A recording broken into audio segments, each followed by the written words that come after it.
Hi there, this is Brooke Kroeger, Creative Country Mom, and this is Notes from a Country Garden on the last day of May 2012.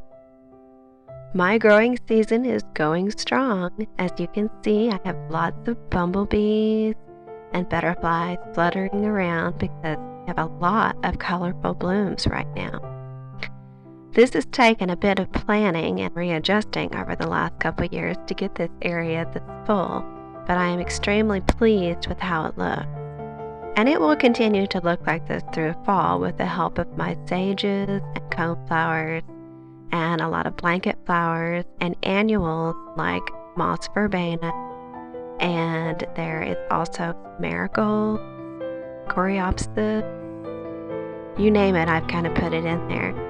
Here we are, we're going to look towards the butterfly hill. Just saw a butterfly flutter by. This area is so pretty when the breeze makes it all flutter. There's lots of grasses. There's a lot of natives and tough drought-resistant things like yarrow. Of course, butterfly bushes, spiry daylilies, coneflowers. You get the picture. It's a great place to sit and watch everything. I spend a lot of time in this garden, and actually this year it hasn't been weeding that much. It's kind of learned to take care of itself. I can lose track at how old this garden is, but I think it's approaching 4.5 years old. I'd have to go back and look. But the bottom part, as you see down there, is younger, and up closer to the driveway is the older part. But actually they're starting to even out now. It used to be really noticeable, but it isn't too bad anymore. Sunflowers. Okay, I did not set out to plant sunflowers this year. But I bought a new bird feeder, and I had sunflowers in my bird feeder, and it came a storm, and it scattered my sunflowers.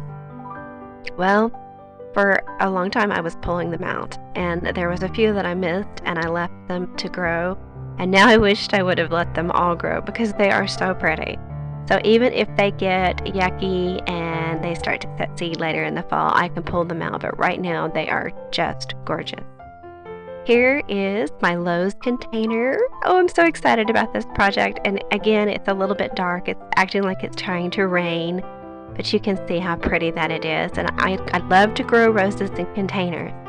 If you do not have room or you want to watch a rose for a few years, see if you like its color, try growing them in containers. I love it. But it has to be a big container. Here's a little bit more about that yellow garden. Okay, here we are in the fairy garden. The white yarrow, even though it is a bit aggressive. Look how pretty it is this week. I've got to quit making fun of this plant because it's just gorgeous. And here in a few weeks, if it turns brown and sets seed, I'll just cut it back. My daylilies in this area are just starting. In about a week, that'll be so bright and colorful.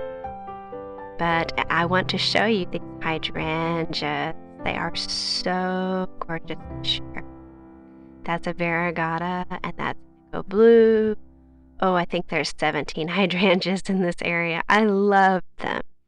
And I worked really hard when we had that late frost, keeping them covered so that I could have these blooms. So they're especially important to me this year.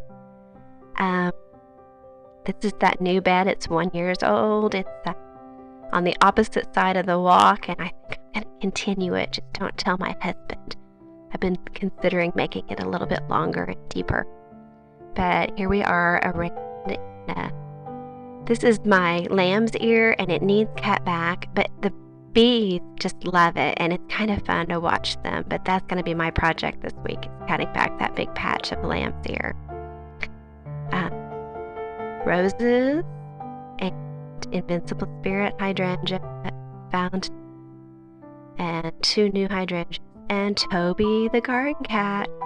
That means it's time for me to say goodbye, and thanks again for joining.